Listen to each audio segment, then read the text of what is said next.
ओम काली। सभी हिंदू धर्म प्रेमी भाइयों बहनों को मेरा हृदयपूर्वक ओम काली। गांधी के मामले में अपशब्द बोलने के लिए मुझ पर FIR दर्ज हुई।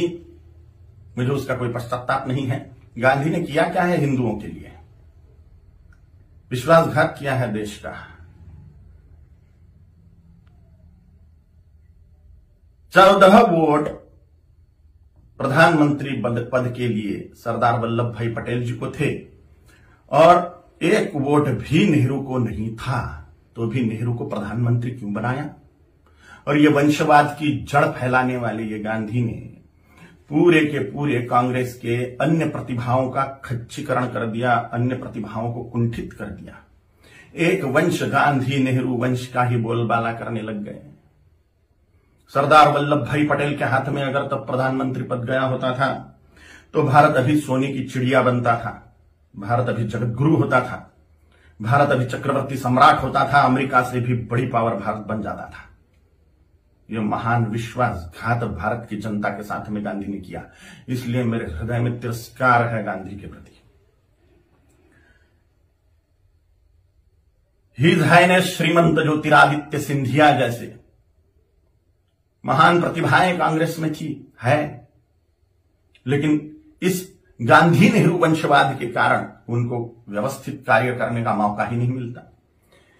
इस वंशवाद के जनक गांधी हैं, इसलिए गांधी नेहरू खानदान के वंशवाद के जनक है, राष्ट्र के जनक नहीं, इसलिए राष्ट्रपिता नहीं है। मैं नहीं मानता, कोई माने उनकी इच्छा। दे दी हमें आजादी, बिना खड़क बिना ढाल, साबरमती के संत तूने कर दिया कमाल। ये गाना लिखने वाले को 100 जूते मारने चाहिए। भगत सिंह, सुखदेव, राजगुरु, चंद्रशेखर आजाद, सुभाष चंद्र बोस, इन लोगों ने जो त्याग बलिदान किए, फांसी पर लटक गए ये लोग, इन्होंने कुछ नहीं किया देश की आजादी के लिए, ऐसा इनका बोलना है ये गाना रचने वाले का। इतने सारे महान क्रांतिकारी, स्वतंत्रता सेनानी जिनको फांसी दी गई, उसमें 80% सिख लोग हैं,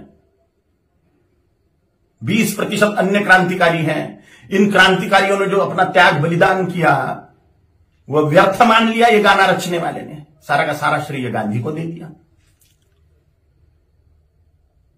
एक लाठी खाई गांधी ने कभी? ये फांसी के फंदे पर झूल गए ये नौजवान, लेकिन इनको कोई श्रेय नहीं।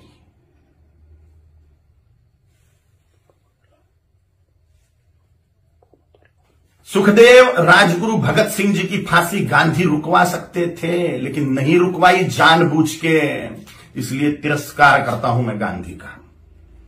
इनका एक बहुत बड़ा हथियार था अनशन करना, और गांधी ने उसका उपयोग भारतीय जनता के खिलाफ ही किया, हिंदुओं के खिलाफ ही किया। बोला था कि बंटवारा मेरी लाश पे होगा, मजहब के नाम पर जो बंटवारा हुआ पाकिस्तान बांग्लादेश का, वो मेरी लाश पे होगा, ऐसा गांधी बोलते थे। लेकिन जब बंटवारा हुआ तब गांधी जिंदा थे, और बंटवारे के समय जो दंगे हुए, लाखों करोड़ों हिंदुओं को, सिखों को काट डाला गया उसमें, और लाखों करोड़ों हिंदुओं को मार के उनकी लाशें भेजी गई। लाखों हिंदुओं को, 27 लाख हिंदुओं को मार डाला गया एक ही दिन में, डायरेक्ट एक्शन डे के दिन, जिन्ना के द्वारा। और पाकिस्तान में से जो ट्रेनें आ रही थी वो लाशों से ही भरी हुई थी, महिलाओं के और पुरुषों के, बोरे के बोरे भर के महिलाओं के स्तन काट कर भेज रहे थे वहां के लोग। सामूहिक बलात्कार करी हुई महिलाएं, उनकी लाशें, उनके स्तन बोरों में भर के। और यहां गांधी अनशन कर रहे थे कि 55 करोड़ रुपए दो पाकिस्तान को। जब सिख लोगों ने दंगे से पीड़ित होकर कड़कड़ाती ठंड में मस्जिदों का आश्रय लिया, तो उसके लिए अनशन पे बैठ गए गांधी कि इनको मस्जिदों से बाहर निकालो, मुसलमानों को मस्जिदें सौंप दो। नफरत करता हूं मैं गांधी से, इसलिए भी।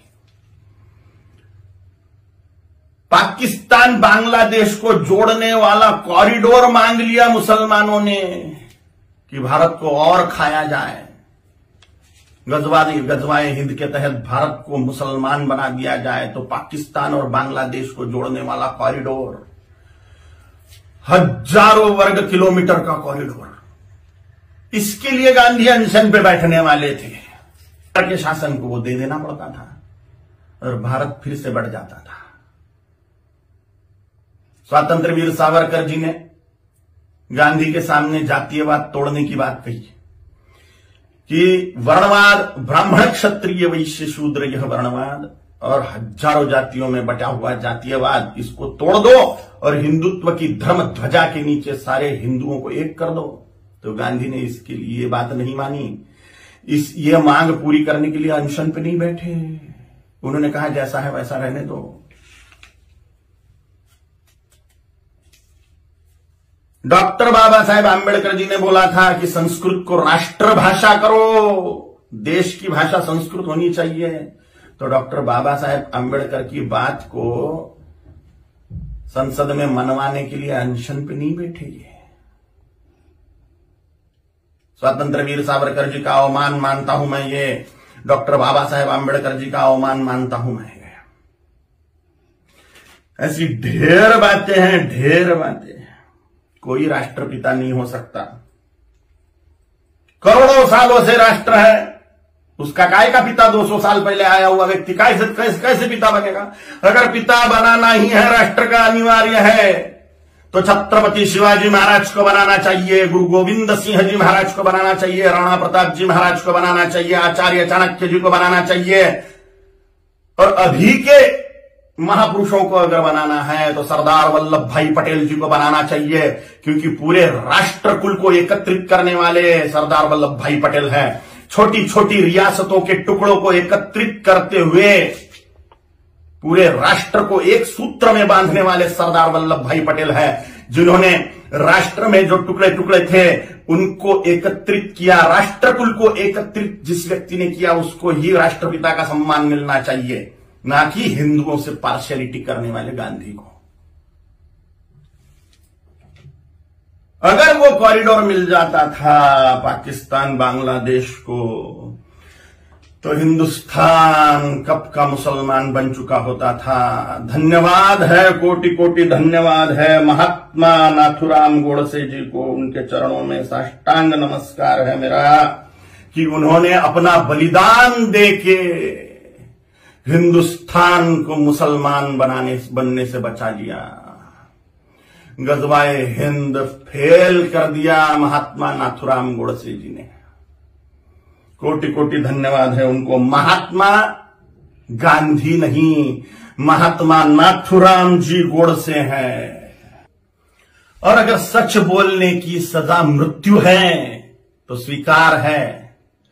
छत्रपति शिवाजी महाराज जी ने, छत्रपति संभाजी महाराज जी ने, गुरु गोविंद सिंह जी महाराज जी ने, राणा प्रताप जी महाराज जी ने अपने पूरे कुल का बलिदान कर दिया हिंदुत्व बचाने के लिए। तो मेरे जैसे तुच्छ जंतुओं का जी के फायदा भी क्या है? अगर धर्म के लिए हम बलिदान नहीं हो सकते तो मर जाए मेरे जैसे करोड़ों कालीचरण हिंदुत्व को बचाने के लिए, धर्म को बचाने के लिए, सनातन हिंदू धर्म की रक्षा के लिए तैयार है हम मृत्यु दंड को पाने के लिए। ओम काली।